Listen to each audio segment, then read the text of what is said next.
দিনদার ইমানদার প্রিয় ভাই ও বোনেরা, সকলকেই জানাই সালাম। আসসালামু আলাইকুম ওয়া রাহমাতুল্লাহি ওয়া বারাকাতুহু। কেউ ভিডিওটি উপরে টান দিবেন না। আমি আপনাদের জন্য 3টি সূরা তেলাওয়াত করব। যাদের শুদ্ধ নেই তারা ইনশাআল্লাহ এই তেলাওয়াতের মাধ্যমে আপনি শুদ্ধ করে নিতে পারেন। সূরা ফিল তেলাওয়াত করব, সূরা কুরাইশ, সূরা মাউন। أعوذ بالله من الشيطان الرجيم.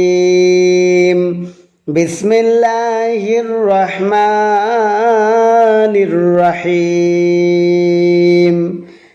ألم تر كيف فعل ربك بأصحاب الفيل ألم يجعل كيدهم في تضليل وأرسل عليهم طيرا أبابيل ترميهم بحجارة من سجيل فجعلهم كعصف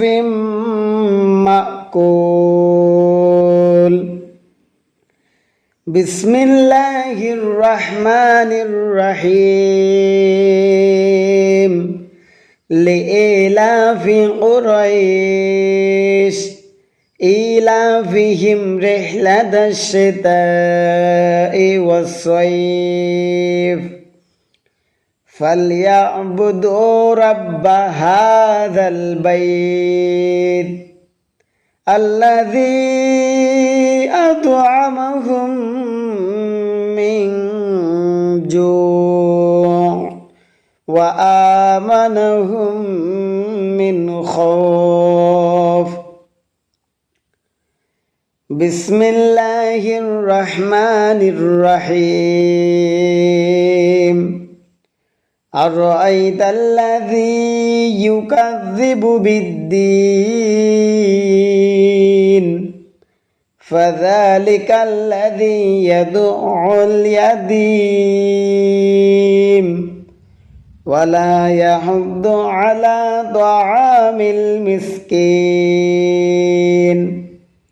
فويل للمصلين الذين هم عن صلاتهم ساهون الذين هم يراءون.